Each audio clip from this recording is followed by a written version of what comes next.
아들의 반역. 사무엘하 15장 1절에서 12절 말씀입니다. 그 후에 압살롬이 자기를 위하여 병거와 말들을 준비하고 호위병 50명을 그 앞에 세우니라.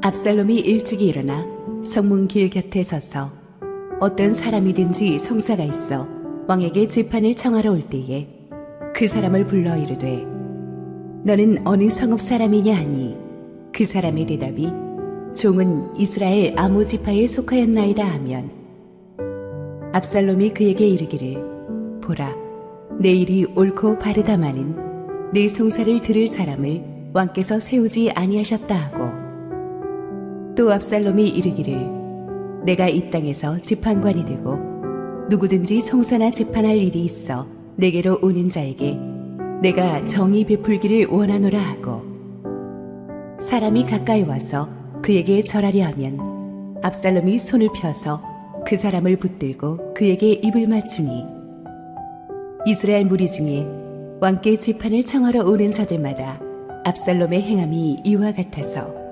이스라엘 사람의 마음을 압살롬이 훔치니라. 4년 만에 압살롬이 왕께 아뢰되 내가 여호와께 서원한 것이 있사오니 청하건대 내가 헤브론에 가서 그 서원을 이루게 하소서. 당신의 종이 아람 그술에 있을 때에 서원하기를 만일 여호와께서 반드시 나를 예루살렘으로 돌아가게 하시면 내가 여호와를 섬기리이다 하였나이다. 왕이 그에게 이르되 평안히 가라 하니 그가 일어나 헤브론으로 가니라. 이에 압살롬이 정탐을 이스라엘 모든 지파 가운데에 두루 보내 이르기를 너희는 나팔 소리를 듣거든 곧 말하기를 압살롬이 헤브론에서 왕이 되었다 하라 하니라. 그때 청함을 받은 200명이 압살롬과 함께 예루살렘에서부터 헤브론으로 내려갔으니 그들은 압살롬이 꾸민 그 모든 일을 알지 못하고 그저 따라가기만 한 사람들이라. 제사 드릴 때에 압살롬이 사람을 보내 다윗의 모사 길로 사람 아히두벨을 그의 성읍 길로에서 청하여 온지라. 반역하는 일이 커가매 압살롬에게로 돌아오는 백성이 많아지니라. 함께 한번 기도하시고 말씀 보겠습니다. 사랑하는 아버지, 은혜를 감사합니다. 오늘도 부족한 종을 하나님의 손 뒤에 감추시고 준비하신 말씀으로 은혜 주옵소서. 예수님 이름으로 기도했습니다. 아멘. 지난 2개월 동안 우리가 뷰티풀 광야 주제 설교 시리즈를 하느라고 평소 주일마다 해오던 다윗 새벽을 깨우는 사람 강해 설교 시리즈를 잠깐 방학을 했었잖아요. 이제 오늘부터 다시 재개하겠습니다. 그렇지만 너무 오래 쉬었기 때문에 지금까지 있었던 지난 줄거리를 제가 잠깐만 짧게 요약해 드리겠습니다. 사실 오늘 본문부터 다윗의 인생 후반기에 가장 큰 위기였던 아들의 반역, 압살롬의 반역 사건이 나옵니다. 근데 그 사건의 뿌리를 굳이 추적해 가자면 그것은 11년 전에 다윗 왕이 저지른 밧세바와의 불륜 사건이었습니다. 다윗은 밧세바가 목욕하는 것을 보고 반했는데 이 밧세바가 유부녀라는 걸 알면서도 그것도 자기를 위해 목숨 걸고 싸우고 있는 부하 장군 우리아의 아내라는 것을 알면서도 그녀와 간음을 했고 그 사실을 은폐하기 위해 우리아를 일부러 치열한 격전지로 내보내서 전사하게 만듭니다. 그리고 나서 미망인이 된 밧세바를 자기 아내로 취하죠. 권력을 이용한 엄청난 악한 일을 한 거죠. 하나님께서는 이 사실을 묵과하지 않으시고 선지자 나단을 보내서 다윗을 꾸짖습니다. 최고 권력자 다윗을 하나님 아니면 누가 꾸짖겠어요? 하나님은 다윗에게 말씀하셨습니다. 이제부터는 칼이 네 집안을 떠나지 않을 것이다. 내가 네 집안에 재앙을 불러일으킬 것이다. 그 피부치들끼리 이제 죽고 죽이는 일이 너의 집안을 무너뜨릴 것이다 라는 무서운 예언이죠. 다윗 네가 권력을 이용해서 멀쩡한 우리아 집안을 풍지박산을 냈으니까 이제는 징계의 회초리가 너의 집안을 무너뜨릴 것이다 라는 하나님의 예언이었습니다. 얼마 후부터 그 예언이 이루어지기 시작했죠. 첫 번째로 다윗의 맏아들 암논이 베다른 누이 동생 다말을 성폭행합니다. 그러고 나니까 다윗이 이 소식을 듣고 분노했지만 암논의 잘못을 정확하게 징계하지 않았어요. 이에 실망한 다말의 친오빠 압살롬은 아버지가 징계하지 않는단 말이지? 그렇다면 내가 정의를 집행하겠다. 그리고 2년 동안 복수의 칼을 갈았습니다. 그리고 양털 깎는 잔치에 암논을 초대해서 살해해버립니다. 그리고 나서 또 아버지 다윗이 무서우니까 외국으로 망명을 해버려요. 3년이 흘렀습니다. 다윗이 형제를 죽인 압살롬의 죄를 괘씸하게 생각하긴 했지만 또 아들이라고 보고 싶었습니다. 그 사실을 눈치챈 다윗의 부하 요압이 그러면 국내로 불러주시죠. 그래서 왕이 어정쩡한 그 허락을 받아서 예루살렘으로 다시 데려왔어요, 압살롬을. 근데 다윗이 또 데려놓고 보니까 또 꼴보기 싫은 거예요. 그래가지고 가택연금 시켜라. 꼴보기 싫다. 그래가지고 예루살렘에 와서도 가택연금된 채로 압살롬이 2년을 또 보내죠. 압살롬이 집에만 있기 답답하니까 또 다윗의 신복 요압을 막 푸시해가지고 가택연금을 풉니다. 그리고 아버지를 독대해요. 그러니까 아버지가 사람들이 보는 눈이 있으니까 막 압살롬에게 화해 입맞춤을 해주고 가택연금도 풀어주고 이제 사면을 해줍니다. 그렇지만 이때 다윗은 분명하게 압살롬의 죄를 징계해서 회개하도록 이끌었어야만 했습니다. 그런데 지금 다윗은 굉장히 어정쩡한 사면을 해준 거예요.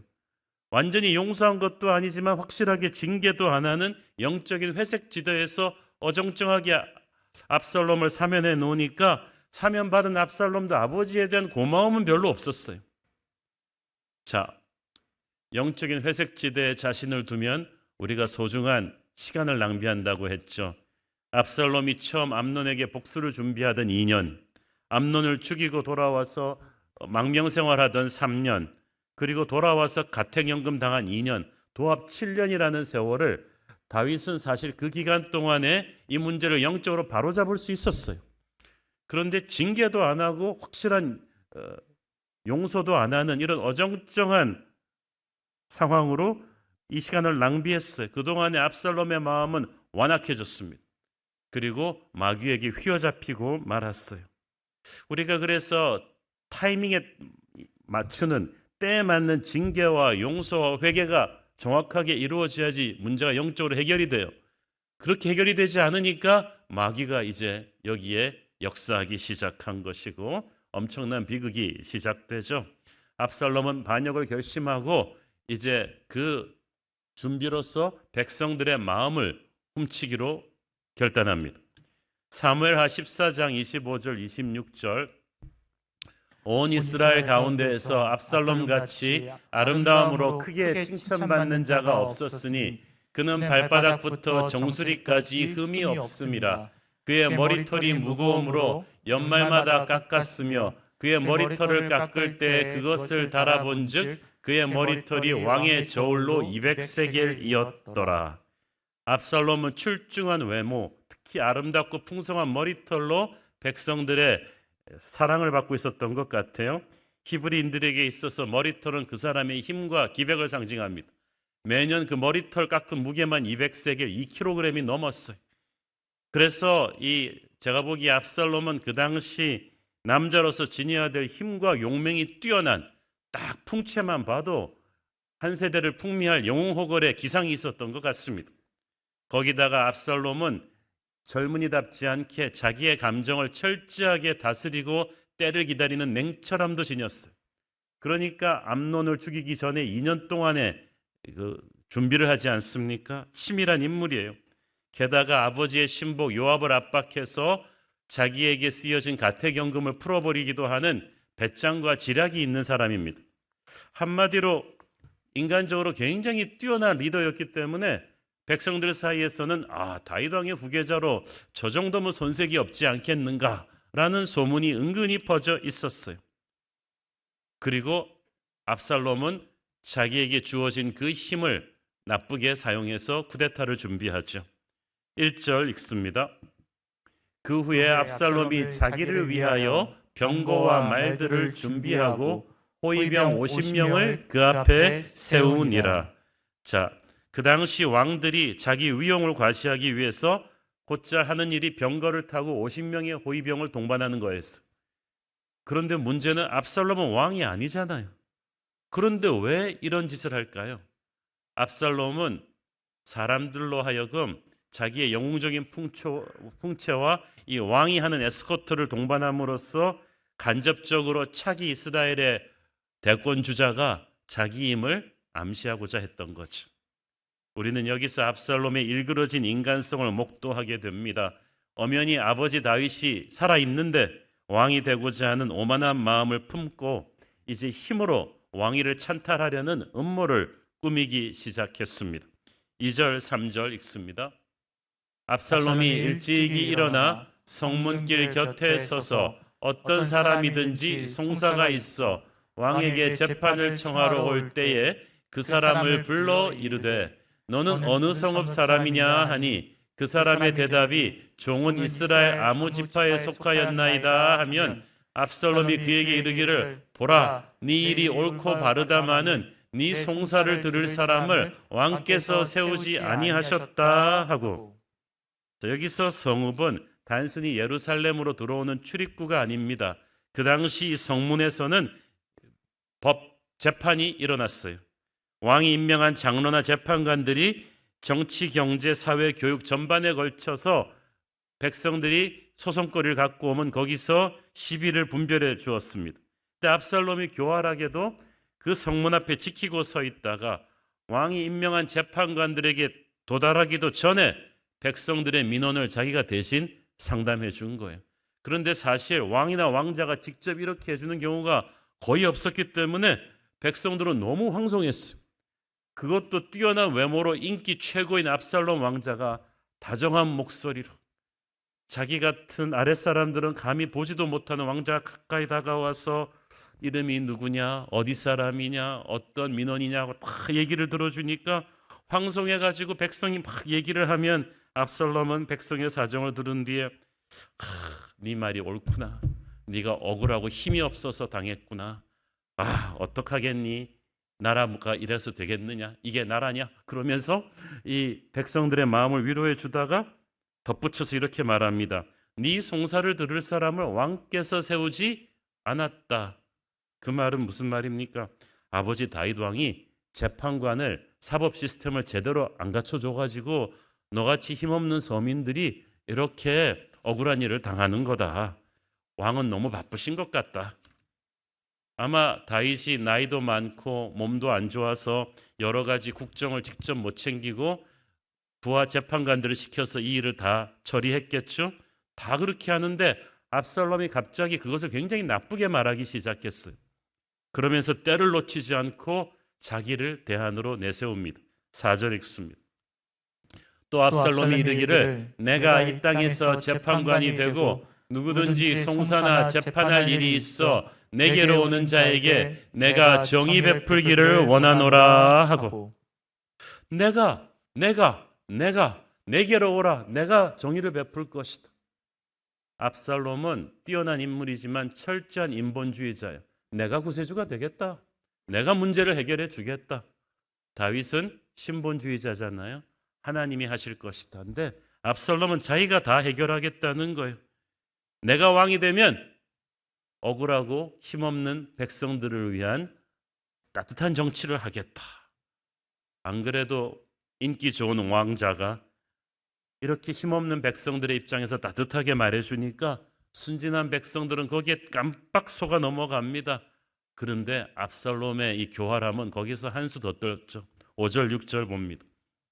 사람이 가까이 와서 그에게 절하려 하면 압살롬이 손을 펴서 그 사람을 붙들고 그에게 입을 맞추니 이스라엘 무리 중에 왕께 재판을 청하러 오는 자들마다 압살롬의 행함이 이와 같아서 이스라엘 사람의 마음을 압살롬이 훔치니라. 야,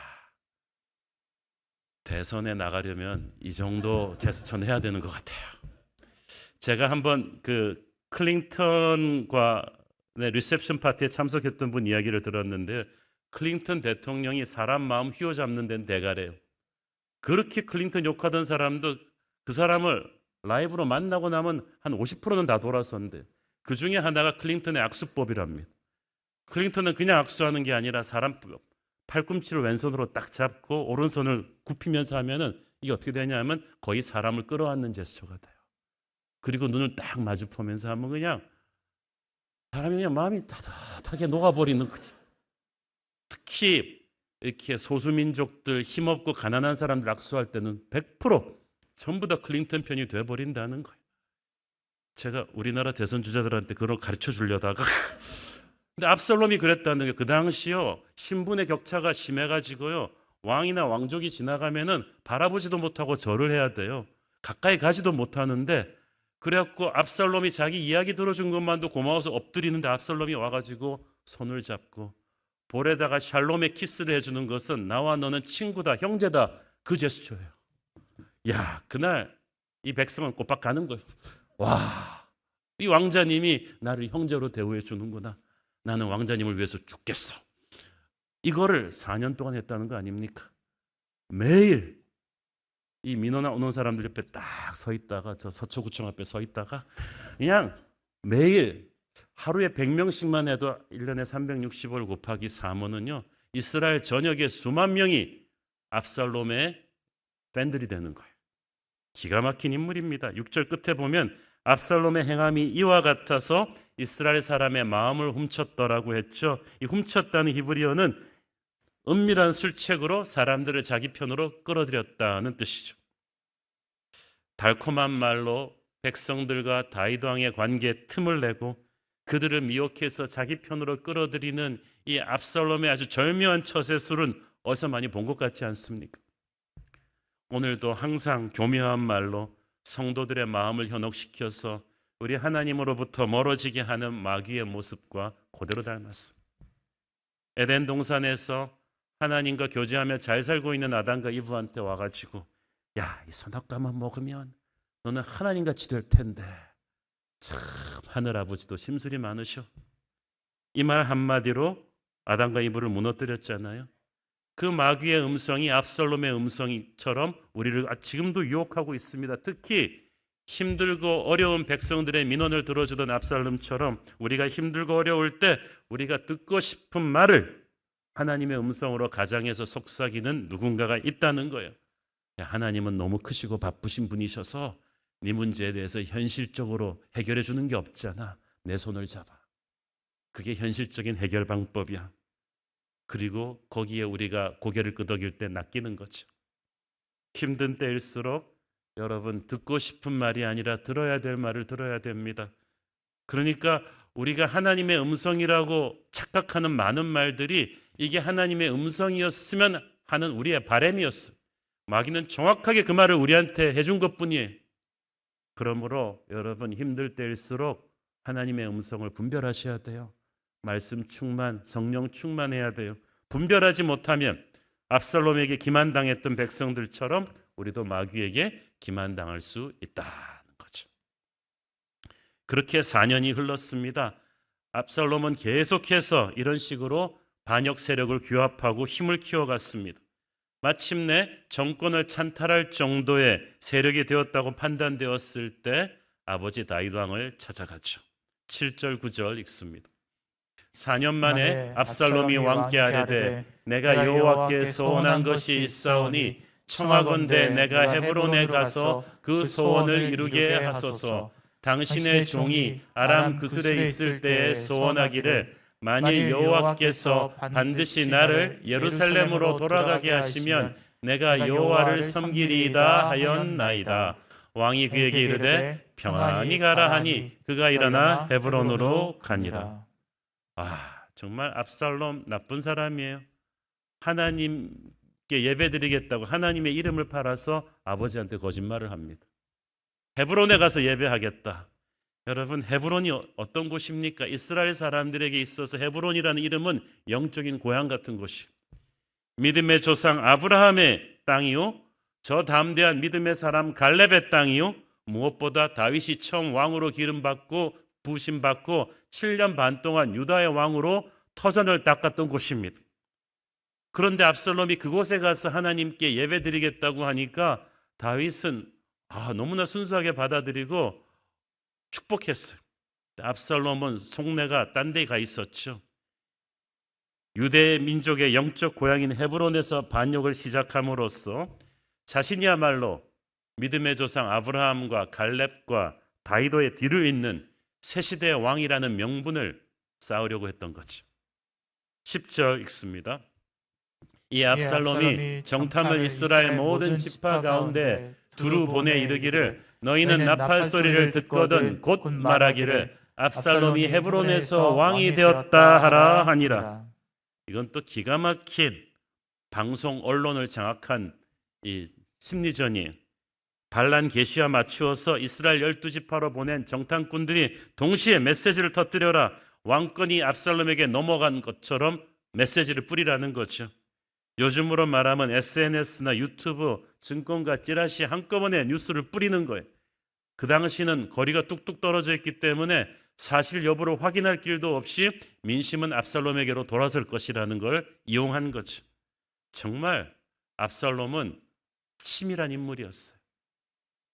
뛰어난 인물이었지만 문제는 그가 처음부터 거짓말과 기만으로 이 일을 꾸몄다는 거예요. 하나님의 사람이라고 하면서 거짓말을 가지고 뜻을 이루려고 하면 그게 되겠습니까? 목표가 선하면 방법도 선해야죠. 마귀는 거짓의 영이고 하나님은 진리의 영이십니다.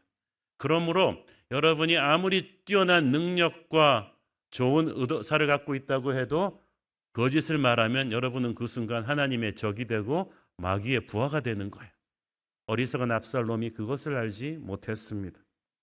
압살롬은 주변에 좋은 인물들을 이제 끌어들였어요. 11절 읽습니다.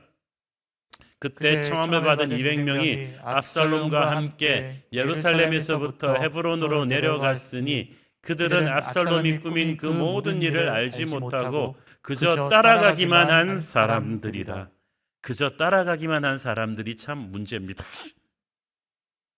이 200명을 압살롬이 데려갔다고 했죠. 제가 볼 때는 새 정부가 쿠데타 정부가 들어섰을 때 국가 여러 분야에서 빨리 일을 할 수 있는 인재들을 압살롬이 미리 데려간 것 같아요.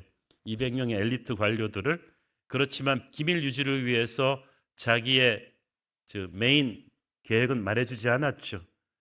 그 모든 일을 알지 못하고 그저 따라가기만 했지만 그들은 나중에 압살롬이 계획을 말해주었을 때 저항 없이 거기에 동참합니다. 왜냐하면 이들이 똑똑한 엘리트 관료들이니까 무엇이 옳고 그른가, 무엇이 하나님의 뜻인가 아닌가 보다는 내가 어느 편에 서야 유리할까 이거 판단이 빠른 사람들이었거든요. 그래서 전국을 압살롬이 이제 주도할 것이다 라는 생각에 빨리 이제 줄을 바꿔 선 거죠. 저는 그렇지만 이런 식으로 알지 못하고 그저 따라가기만 하는 인생이 정말 위험하다고 봅니다. 기도하며 하나님의 뜻을 분별하기보다는 당장 눈에 보기에 유리한 쪽으로 줄을 서는 이런 기회주의자 인생이 세상에서는 영리한 처세라고 하지만 하나님의 나라에서 장기적인 시각으로 볼 때 얼마나 어리석은 일입니까? 이렇게 압살롬을 따라갔던 엘리트 관료들은 처음에 반란이 성공했을 때 승승장구했지만 곧 압살롬과 함께 비참한 나락으로 떨어지게 되죠.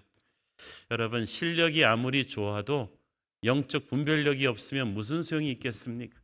영악하게 살지 말고 하나님의 뜻을 분별하며 진중하게 처신하며 사는 여러분 되기를 축원합니다. 12절 읽습니다. 제사 드릴 때에 압살롬이 사람을 보내 다윗의 모사 길롯 사람 아히도벨을 그의 성읍 길로에서 청하여 온지라. 반역하는 일이 커감에 압살롬에게로 돌아오는 백성이 많아지니라.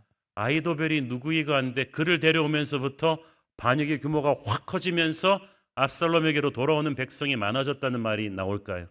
그냥 백성들이 아닙니다. 쟁쟁한 용사들이 이제 압살롬에게로 붙기 시작합니다. 이것이 아히도벨에 끌어들인 뒤부터 일어났다는 거예요. 아히도벨이 누구냐 하면요, 이렇게 표현하면 정확할 것 같아요. 다윗에게 아히도벨은 유비에게 있어서 제갈공명이에요.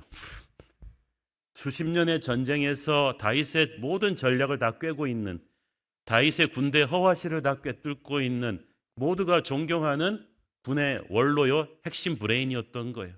그래서 이 아히도벨이 압살롬의 편에 붙는 순간에 군사적으로는 이미 끝난 게임이었어요.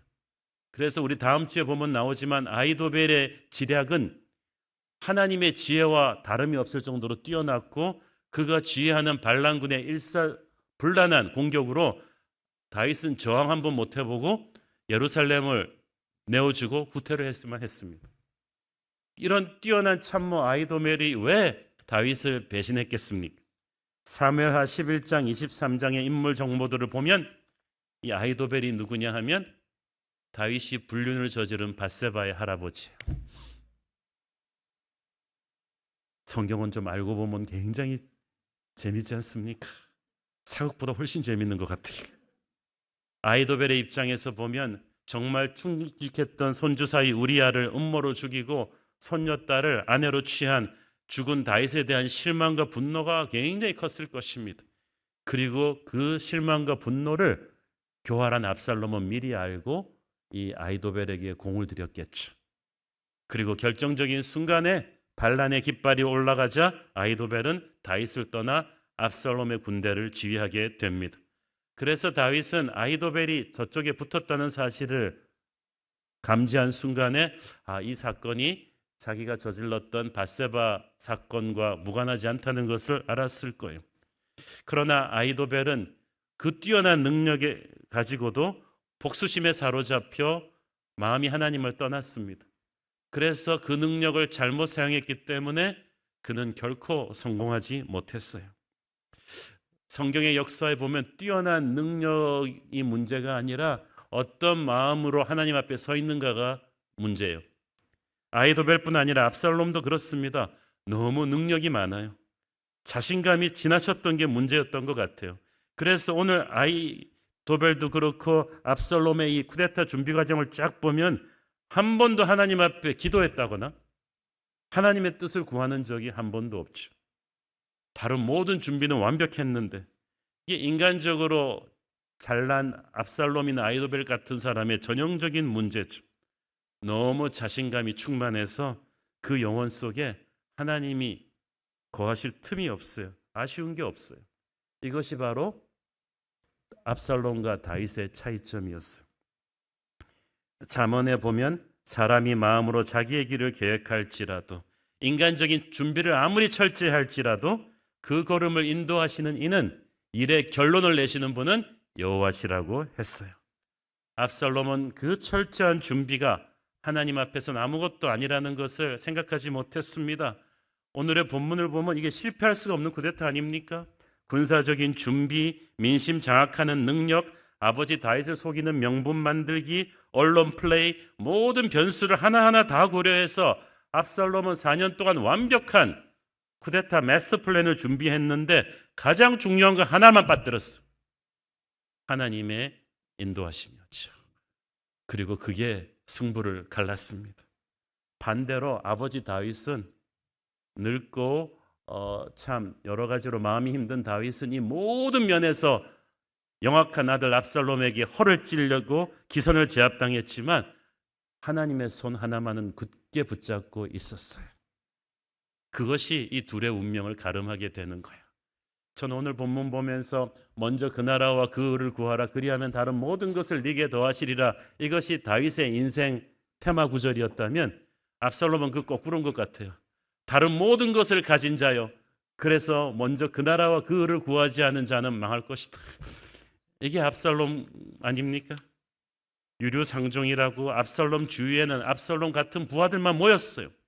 뛰어난 젊은 엘리트들이 모였어요. 그렇지만 속내가 시커매요.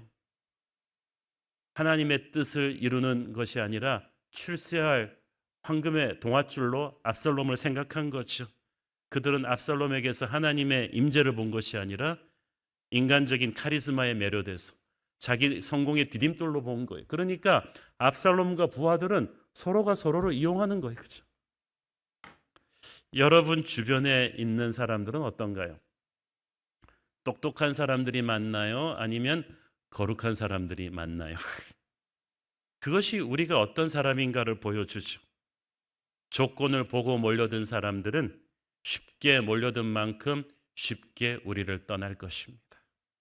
우리한테 힘이 없어지면 썰물처럼 빠질 거예요. 압살롬은 나중에 가서 이 사실을 깨닫게 되죠.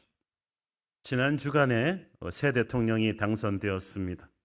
사상 유례없는 초박빙의 치열한 승부 끝에 당선되었기 때문에 이제 정말 국정 운영을 잘해야 합니다.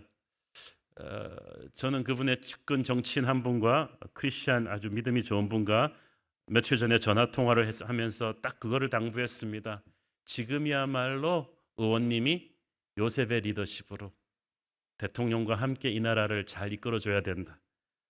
용서와 비전의 리더십으로 이 분열된 나라를 통합해서 잘 이끌어줘야만 된다. 그러기 위해서는 새 대통령은 정말 사람을 잘 써야 된다고 저는 생각합니다.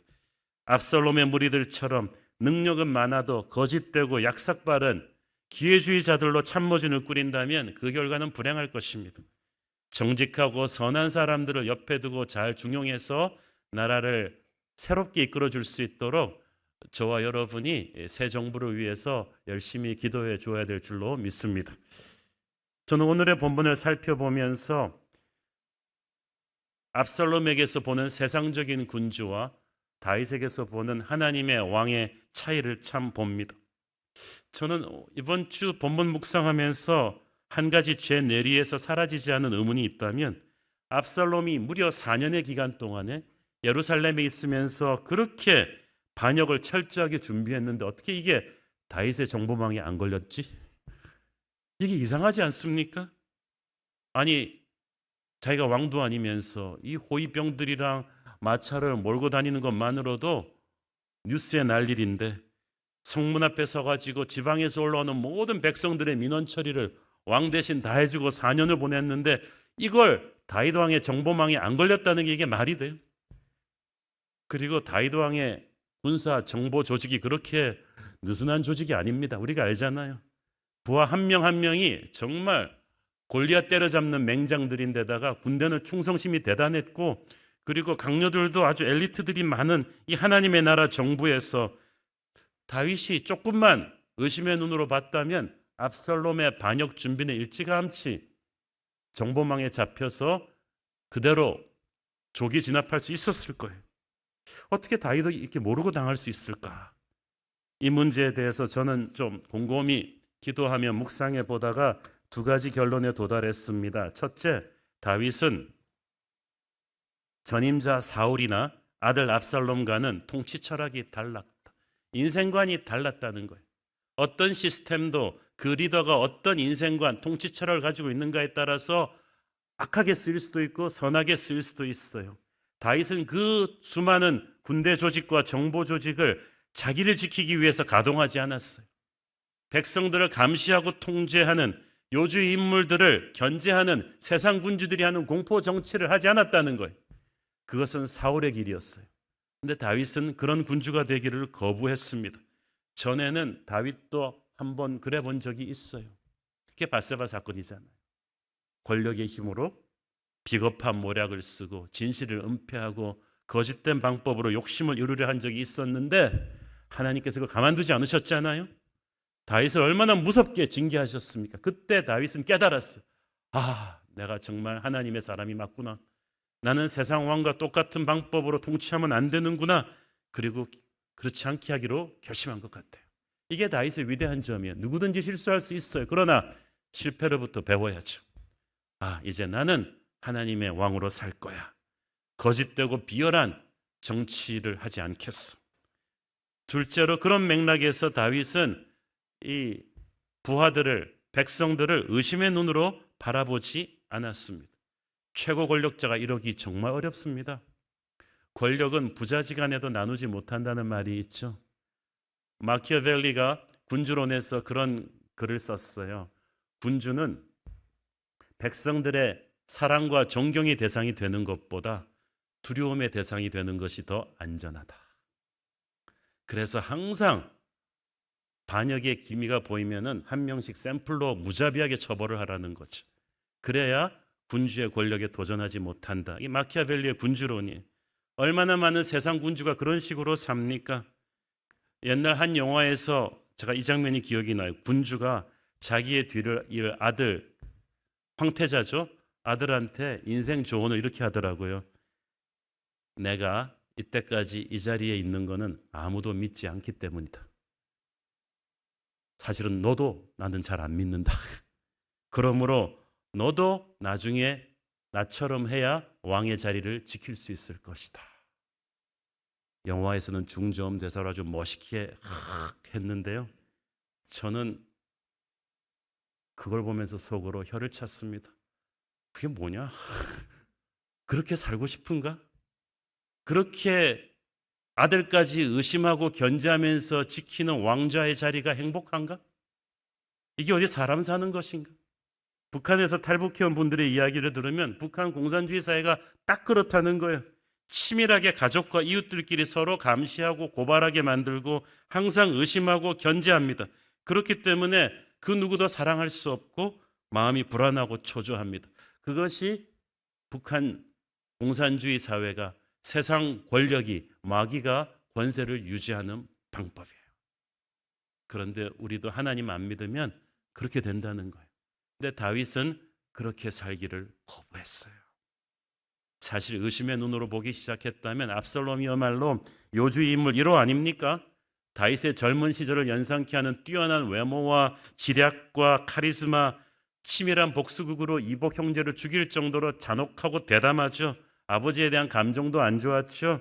만약 다윗이 세상 군주였다면요, 압살롬 옆에다가 수많은 감시원을 뒀을 것입니다. 그렇다면 압살롬의 반역은 시작하기도 전에 사그라졌겠죠. 실제로 많은 사람들이 다윗에게 그 첩보를 줬을 거예요. 왕이시여, 압살롬이 이상합니다. 저 사람 저렇게 왕이 타는 수레를 몰고 다닙니다. 저 왕 대신 민원을 처리하는 저것도 심상치 않습니다. 경계하십시오. 이 수많은 첩보를 줬을 텐데 정보는 어떤 눈으로 해석하는가가 중요해요. 다윗은 그 정보를 의심의 눈으로 해석하지 않고 믿음과 사랑의 눈으로 그래도 해석했습니다.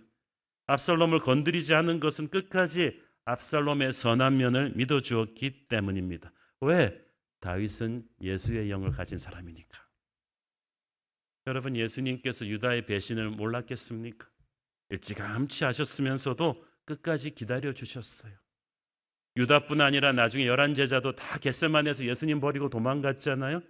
그 다음에 다시 만나면 그 다음부터 예수님은 우리 같았으면 이제 어느 놈을 믿지?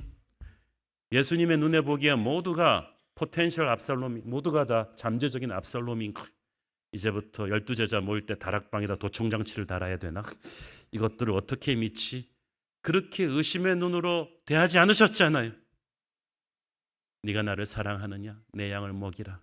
믿어주시고 참아주시고 우리를 하나님을 실망시키고 사고를 쳐도 배신당하셨으면서도 우리에게 자유의지 주신 것을 후회하지 않으셨습니다. 다윗이 바로 그 마음을 가졌던 거예요.